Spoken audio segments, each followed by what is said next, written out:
Great. Okay, here we are, February 18th, culture chat from the Interchange Institute. Today is when culture isn't the only culture, gender, power, and belonging in global assignments. Quite a lot to pack into a title, let alone a presentation. So I will move on briefly.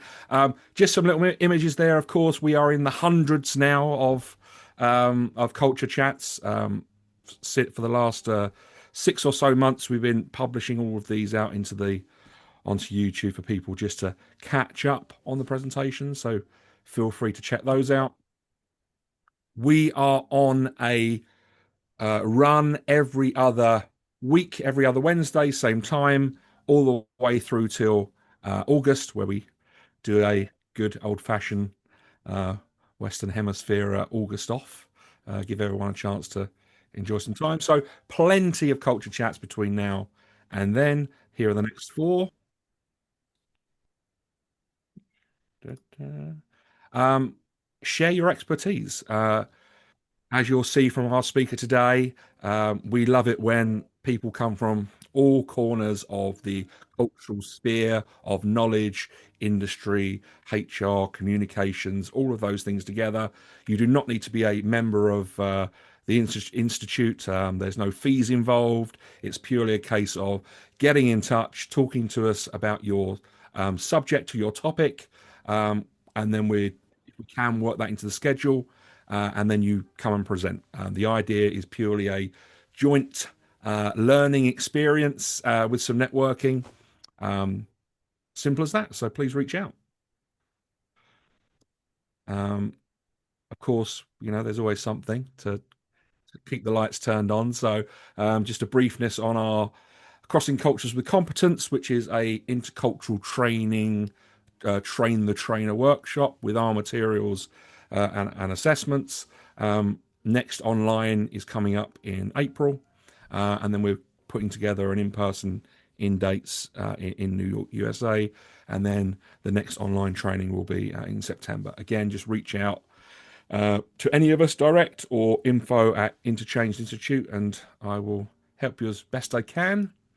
For those of you working on your ITEC submissions, your intercultural training expertise certifications, deadline is the first of each month. So, um, again, keep working on those. Reach out with any issues there. Again, because we are non-denominational, as it were, in terms of where your certification or skill set comes from. The ITEC is a purely portfolio-based certification. So from all your previous work experience and or official trainings elsewhere, you put them together in a portfolio and then submit. And you don't pay anything until you actually submit. So many people choose to work on their portfolio for 6 months, 12 months, 3 years. But it's a good way of just actually logging your own experience and profile as a trainer. So please reach out about that.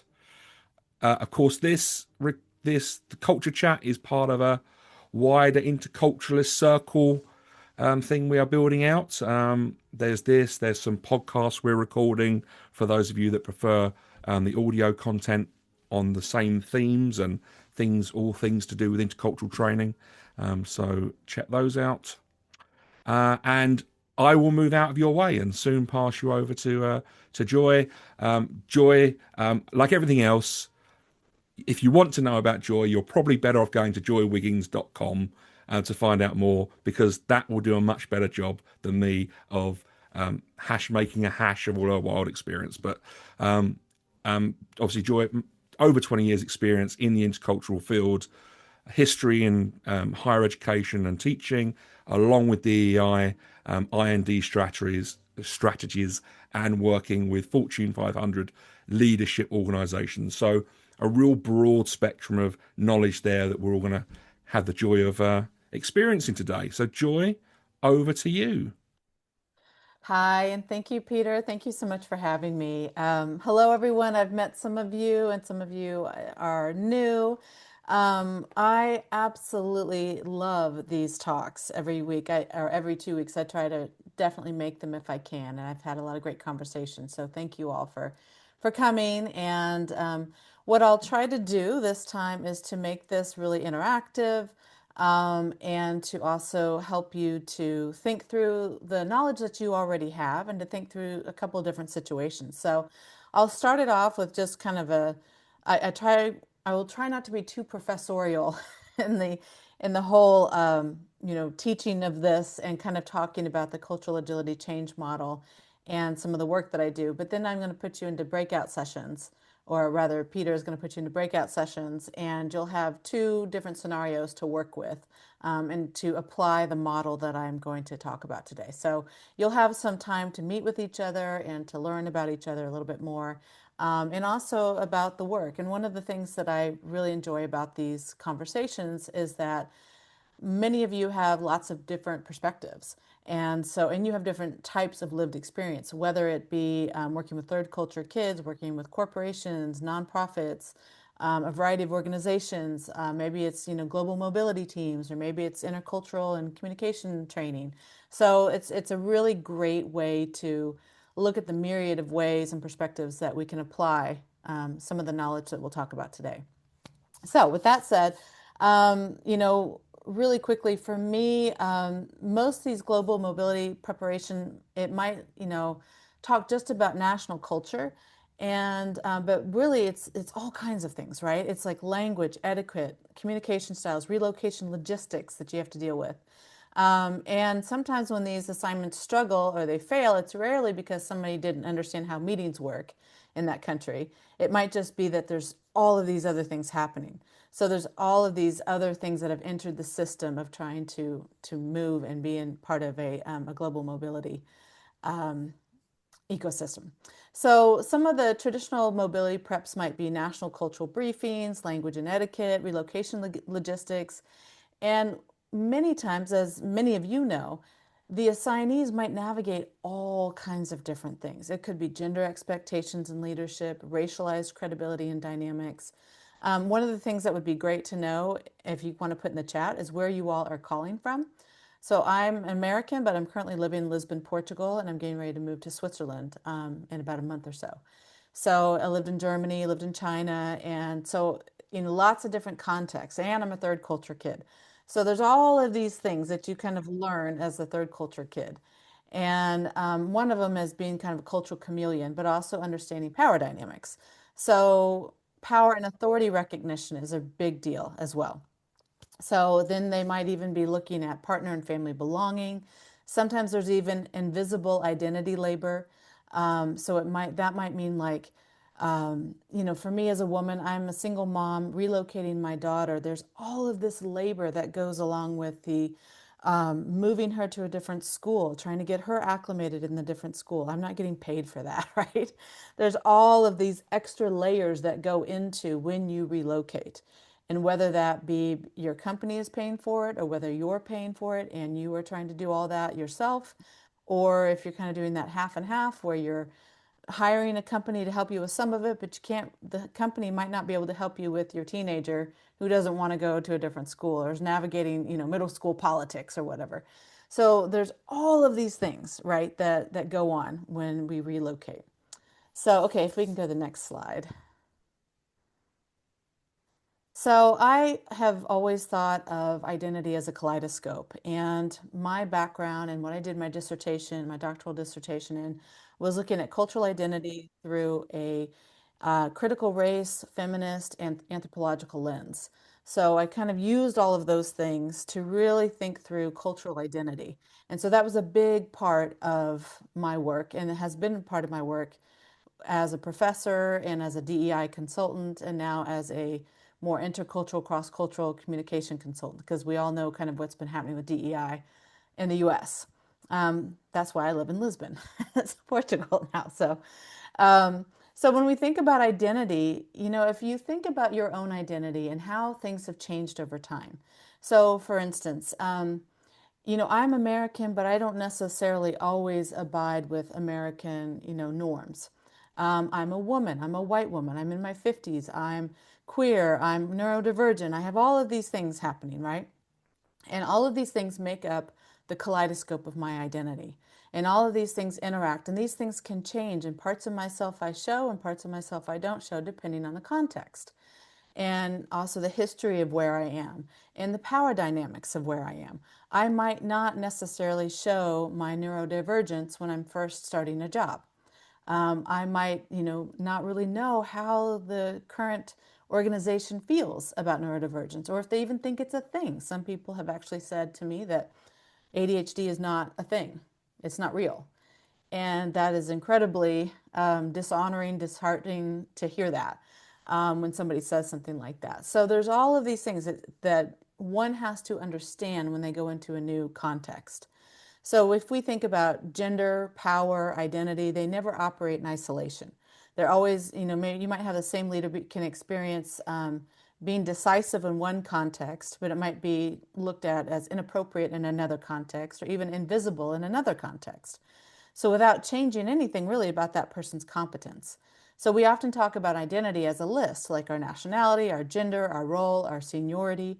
But in practice, our identity can be relational. It depends, right? We can change it depending on the context that we're in. And to understand why we might do that and to be strategic about that is a really important skill to have. So, like a kaleidoscope, these pieces don't change, but the pattern depends on the context, the history, and the level of trust that we might have.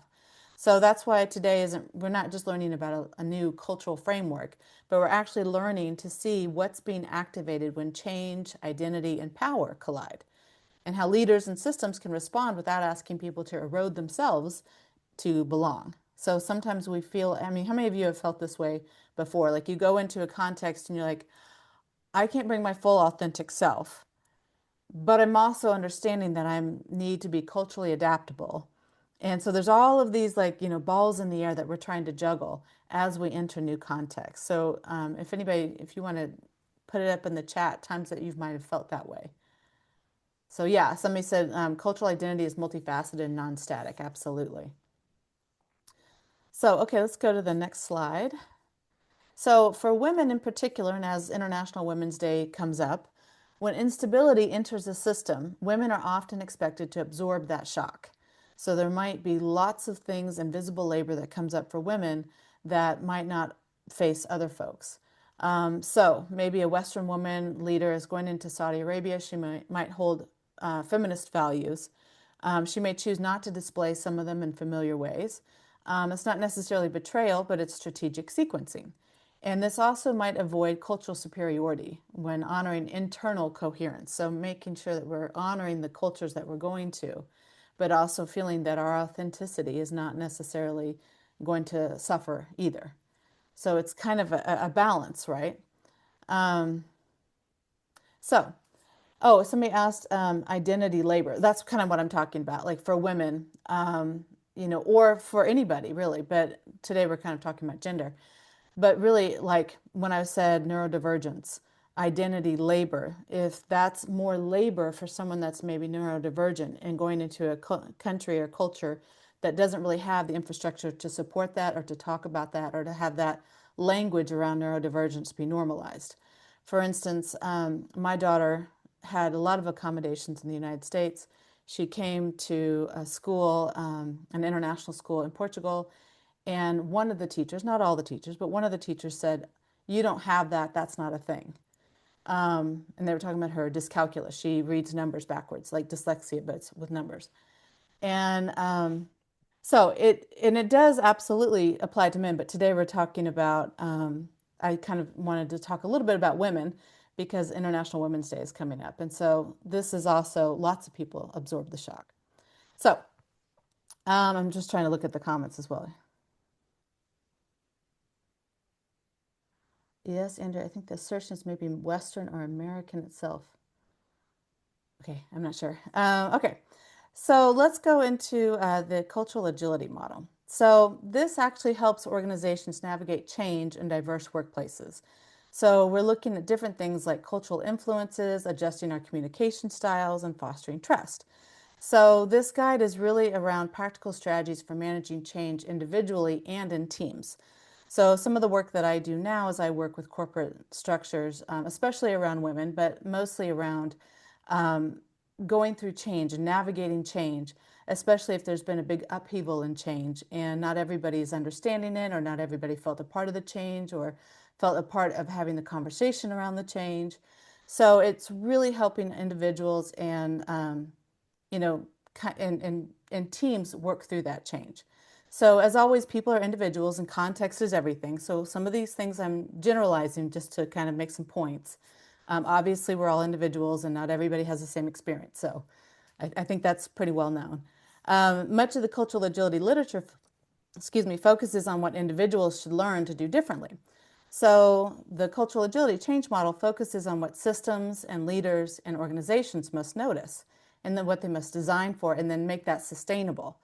So, when identity and power are involved specifically. So, it's not really just a competency model, it's more about systemic change. Okay, and we can go to the next.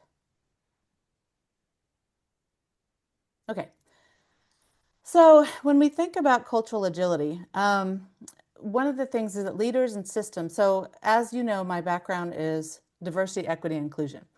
So I'm coming at it, there's lots of different, perspectives that we all have, right? I'm coming at it from more of a power dynamic and a social justice perspective. So it's going to always be a little bit different depending on the lenses that we use. So much like the kaleidoscope, as we shift the lens of the kaleidoscope, we're going to change the way that we view the world.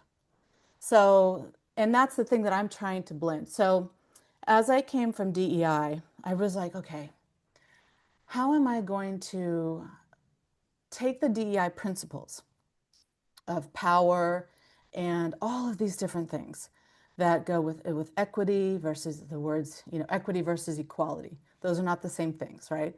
How do we still start doing inclusion? But how do I do all of that and take it out of the American context and layer that into the work that I'm going to be doing in Europe and some of the stuff that I've done in China when I worked in China? So I really was trying to think of, I'm like, okay, most DEI folks are losing their jobs right now. And so I was like, okay, I've got to really think through how I'm going to pivot. How do I want to take all the work that I've been doing over the years as an academic, as someone that's been working in the corporate world, someone that's now an immigrant myself? How am I going to take all of that and move that and create a model that would help people see both individual experiences and systemic change? How do I do that?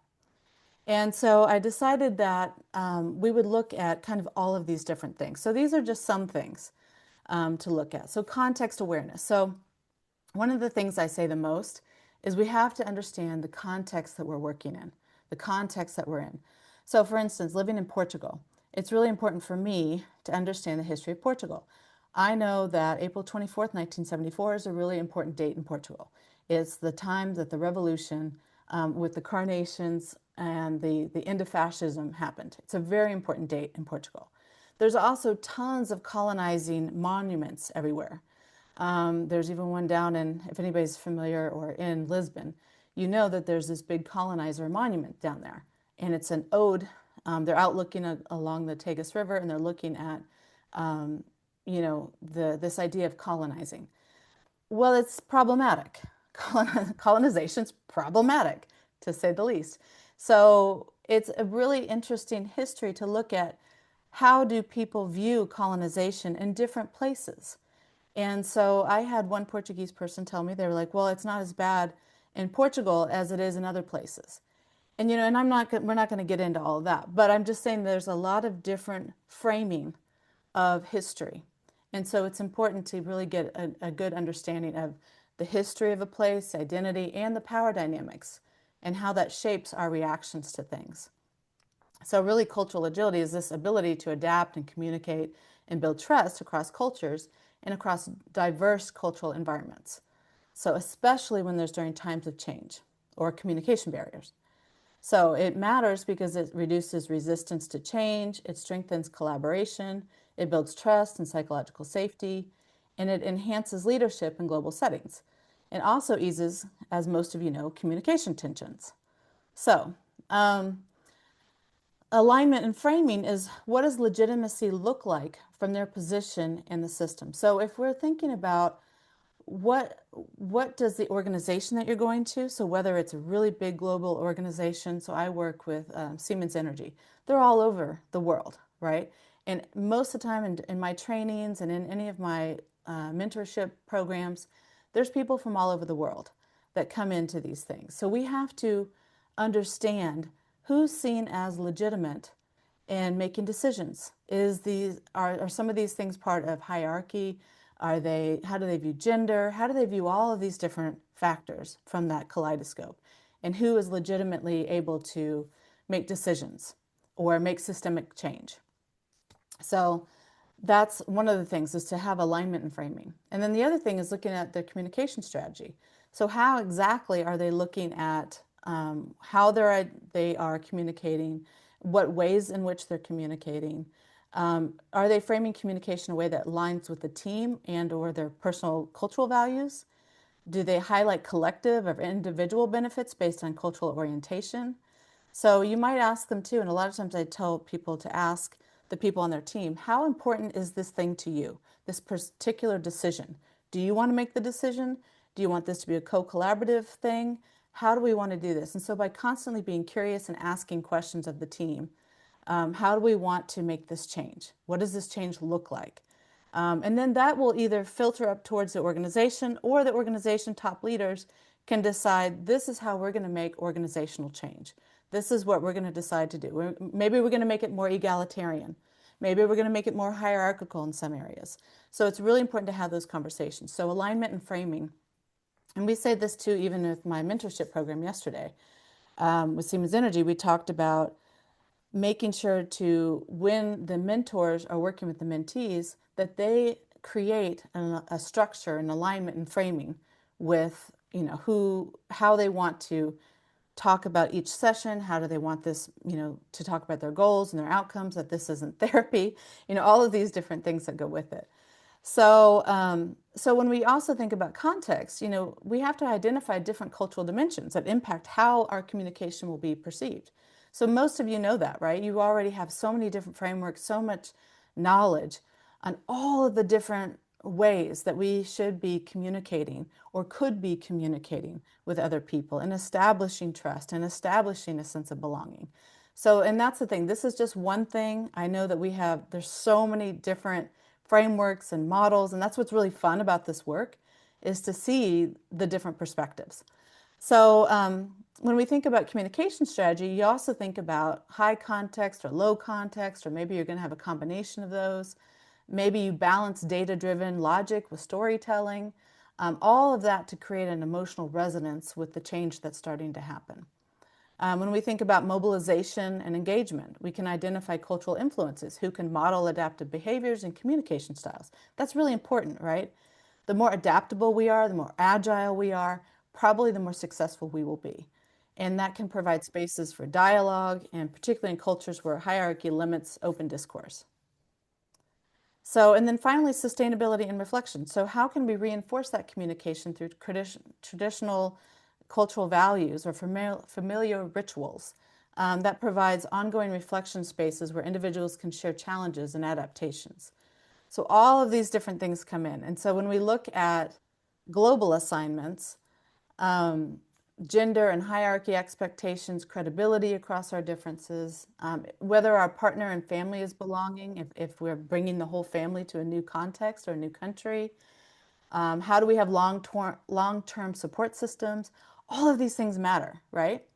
So I'm going to give you for the next slide, I'm going to give you a quick scenario. And this is just going to be an example, and then you're going to have your own to talk about. So I'm almost done talking. But I wanted to kind of give you a way to apply the cultural agility change model, and what does that look like. So you'll see here that the problem is Maria. She's a US marketing director. She sent one email to teams in Germany, Japan, and Mexico. And Germany acted immediately. Japan went silent, and Mexico kept requesting meetings. So why? What happened, right? So she paused and she asked herself, okay, what cultural values might be shaping how each team is receiving this communication that I just sent out? So Germany, typically that's a low uncertainty avoidance. They valued her direct, data-driven email, and they jumped into action. For Japan, they're usually high context, high uncertainty avoidance, and the email felt too abrupt. They needed relationship building first, and they weren't really sure about some of the unclear protocols. And then for Mexico, that might be high context and collectivist, but they wanted FaceTime and a little bit more dialogue before committing. And her email felt really transactional. So she also realized there was a historical context. And sometimes we don't know this, right? We don't necessarily know that, like, the Japan team had recently experienced a failed launch where they weren't consulted early. And so they've already got that history in their mind. The Mexico team, their previous director had micromanaged via email, creating distrust. So I don't know if you've ever been micromanaged by email, but it's exhausting. And anybody have, if you've ever felt that way, it's just like, ah. So, these are important pieces of information to know, especially as a leader. So, instead of one message for everyone, she reframed all of this. And so for Japan, she framed it as honoring their partnership and emphasizing long term brand reputation. So that was one email to the Japanese team. For Mexico, she highlighted building this together as a team and asked, what do you need from me to make this successful? And then for Germany, she kept the efficiency framing, but she added, your expertise will drive our timeline. So she made sure that she understood, and that's what culturally agile means, to understand about each team. So not just the national cultural bits of it, but also what actually happened for that particular team. So understanding that, some people have been micromanaged through email, some people had a failed launch. There's all these different pieces of information that they needed. So she adjusted her approach, so she scheduled a video call for Japan to build relational trust first. And that was really important to do that. Then she followed up with a detailed document outlining every step. So for Mexico, she set up weekly collaborative meetings where the team could co-create the plan and they shared concerns and they felt more ownership. And then for Germany, she continued with clear, direct emails, but added data dashboards so they could track progress independently. So they could see, if they're more data-driven folks, that they could actually see that data in real time. So she also combined this data with story. So in the global kickoff, she decided to share a customer story about why this product mattered. And that gave emotional resonance, and it also gave market data, so that more logical rationale. So when she thinks about mobilization and engagement, she decided, well, okay, in Japan, the senior team lead needed to publicly endorse the plan before others would engage. So it's that more hierarchical, right? So they needed somebody to say, hey, actually, we're really into this change. This is why. In Mexico, the team's informal connector person, and it wasn't the manager, that was the person who they actually listened to, and that was the person that talked about the global launch. And then in Germany, they had a peer accountability that worked, and that just needed clear ownership. So all of these different things, she created these different dialogue spaces. And so for Japan and Mexico, she decided hierarchical cultures where the juniors really speak up. She would create anonymous feedback channels and smaller breakout discussions rather than trying to get them, and as a professor, I know that whole group typically doesn't work. If you have a whole group and you ask a question, it's like silent, right? But if you put people in what we called in education is turn and talk, if you say turn and tell the person next to you what you just thought of that thing, then they're more likely to talk. Or if they're in small groups, they're more likely to talk. So that's one of the ways that she adapted. So finally, to make it stick, she decided that she wasn't going to stop this launch, but what she would do is reinforce things through rituals. So in Mexico, she celebrated milestones with the team so they could be the way that they culturally valued it, this idea of group recognition. That was more important to them. In Japan, she sent formal thank you notes honoring individual contributions privately. And then she also created reflection spaces so that she did these monthly retros where each region could share what's working, what's not. That's really important, right, for most teams. And more like culturally appropriate formats. So she did this through anonymous surveys for Japan, maybe open dialogue for Mexico, and then efficiency-focused debriefs for Germany. So she built trust over time, and these consistent check-ins became the norm and not the exception. So when they became the norm, then they became systemized, and it became part of the systemic change. So that's the important piece of all of this, is that this way of being culturally agile is a way to actually create systemic change or organizational change. And it's a way that when you actually want change, that you know the people that you're working with. And that's one of the things that with Siemens Energy, they had a huge change, and they decided to open up this like inclusion headquarters in Mexico. And so they asked me to come in and do some cross-cultural communication training with all of these people from all over the world. Because what they were finding was that thing in Mexico that they created really wasn't working. Like nobody was going and nobody was using it. And so like, uh-oh, this whole thing that we just did is not working. So what do we do? So this is kind of some of the answers that I came up with for that. Of course, there's lots of different ways to do things. So I wanted to give this to you and give you a model for how you might apply the cultural agility change model. I call it the CACM. Now, for you all, you have lots of experience and lots of knowledge. And so you can use some of this. And if you want to screenshot this, you're welcome to. But you can also use your own knowledge for these two scenarios that we're going to put you into breakout rooms and you can discuss them. So is there, I'm going to look in the chat real quick and see if there's anything that I can answer. Um, I don't know if you, is there anything in the chat that I love that the chat's a lot. If there's anything new that I can answer, there's a lot going on, and I realize this is only an hour.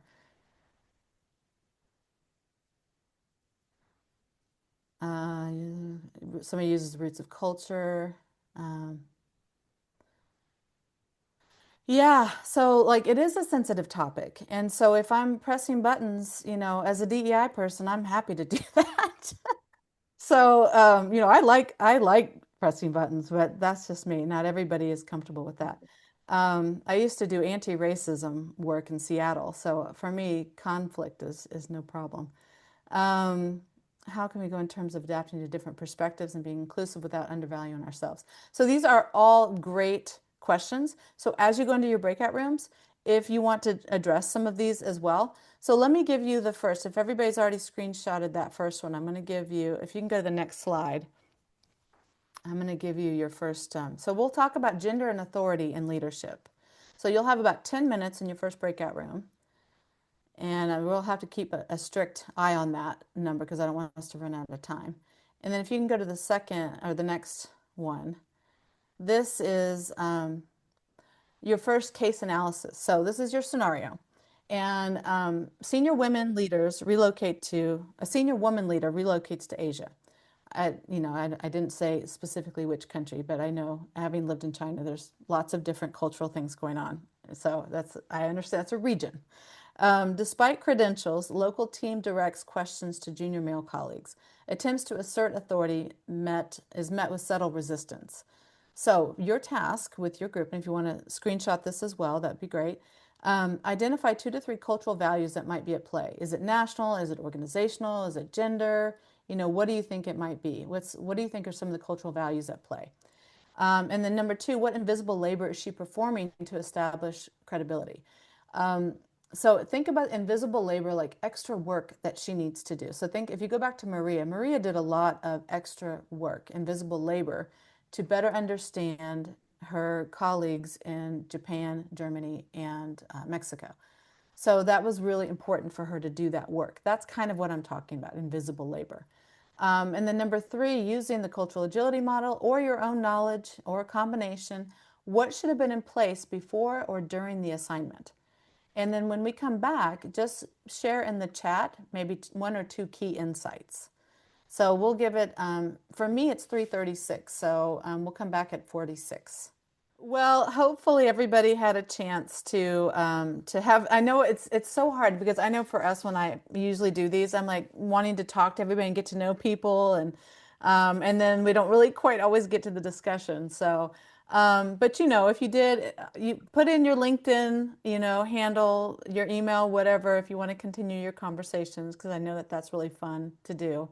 Um, we're going to just say real quickly if you want to put it in the chat. And then I'm going to give you another quick scenario, and then we'll come back and maybe have a little bit more time. I'm going to shorten the time in the next scenario, just so that we have time to kind of have a closing discussion.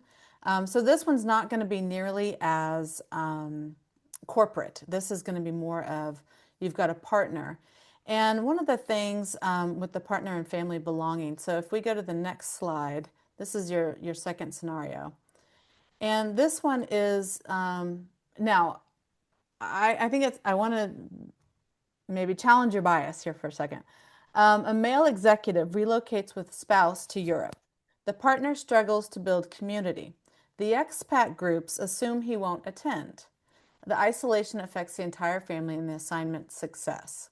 Now, I'm going to let you all decide if you think this is a same sex couple or a heterosexual couple, because I think that sometimes the assumptions are that this was a heterosexual couple. I actually read, because I'm queer myself, I actually read it as same sex. But that's my bias, right? So your task, and you and your group can have that conversation.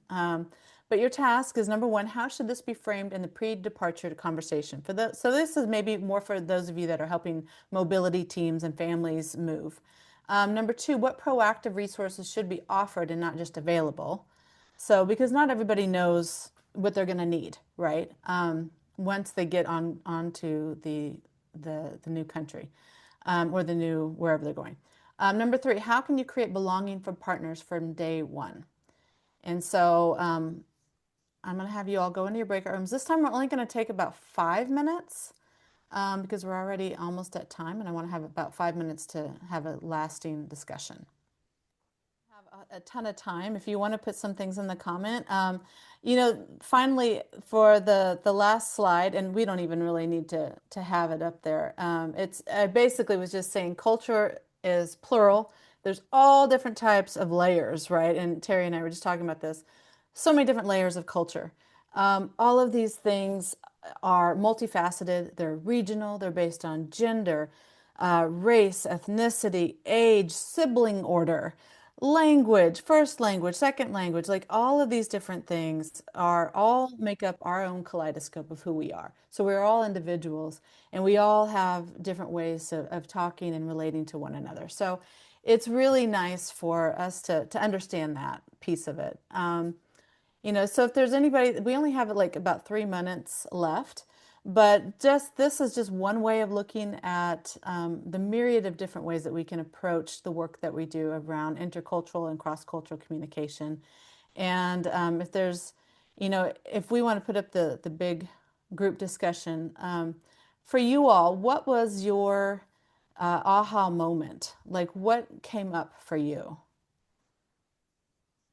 So Pete, if we can go to the next slide. Yeah. And you all can go off mic. I think we have 3 minutes, so I just want to be super mindful of everyone's time. All partners need to be made aware of how difficult their life could be and that they really need to make an effort to build the life they want. Um, you're welcome. We spoke about the importance of language competence in any discussion of, oh, yes. I mean, your heart language versus your head language, and what's your first language, and how you're expressing yourself. Language is such a big piece. Renata?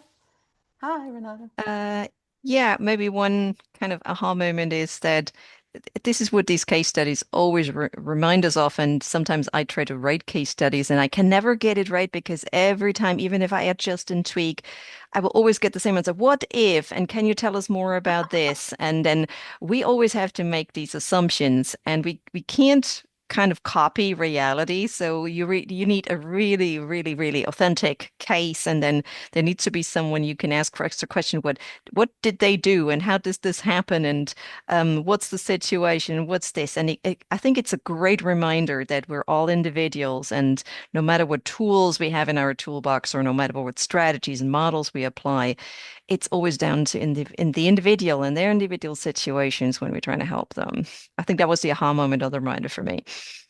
Yeah, yeah. Case studies are hard because I think also, even if I use real life experiences from like, someone that I had an experience with, there's things that change over time and space, right? So like Yuri Brofenbrenner talks about how things change over time and space. So me, if I were to come out at work as queer, I would have never done that in the early 2000s.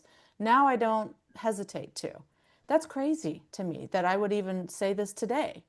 I never would have said something like that. So I think there's all these different layers, to keep talking about what Terry and I were talking about, the onion has many layers. There's all these different layers of time and space, regional ethics, regional things that people will take on, all kinds of stuff.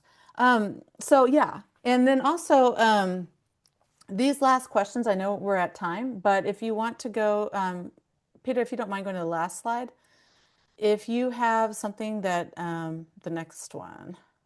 And I, Yeah. My book, or our book, talks a lot about this as well. And then if you have questions, if you want to fill out a feedback survey, you certainly can. Or if you want to continue the discussion, I'm happy to do that. And yeah, was there anybody that said something else, I think? Yeah, thank you very Samar. much. I enjoyed it so much. I took your scenario, your second scenario, with Alan and Uh-huh. Jane and Kim, and we played with it a bit. Instead, Great. we did same sex, moving to the UAE phase now. Great. Okay. And it's exactly what you just said a couple of minutes ago. If you, in the early 2000s, you would have never even moved to the UAE if you're same sex. But now they Mm-hmm. can. But we're still not in the place where they can announce that they are a couple. Mm-hmm. 7 years ago, unmarried couples were not allowed to move to the UAE. Now they are allowed to move and live together without out of marriage. So life is changing and culture is Yeah. changing, and we have to embrace it. And belonging also is not an option. Yeah. So they are not allowed to announce in their workplace that they are in a relationship, but something attract them to move here and to accept it for the time being because they know that it may change and Mm-hmm. sooner than they can imagine. Yeah. Yeah, that is exactly. And my cousin and her wife live in Spain. They're in the Netherlands, and then it's been a little bit different experience in Spain than it was in Netherlands. So, yeah, it's a great topic. And so make these case studies whatever you want to, right? Because it's always Thank hard. you. Yeah. Well, thank Well, you, everyone. yeah, thank you, Joy, and thank you, everyone. I hope you enjoyed it. Again, we try to bring lots of variation here, and as Joy has got on the screen here, I'm sure she'd be more than delighted to answer any things if you want to reach out to her directly. Um, and enjoy the rest of your day, and we will see you all in 2 weeks' time. Okay, Thank you. great. Thank you. Thank you.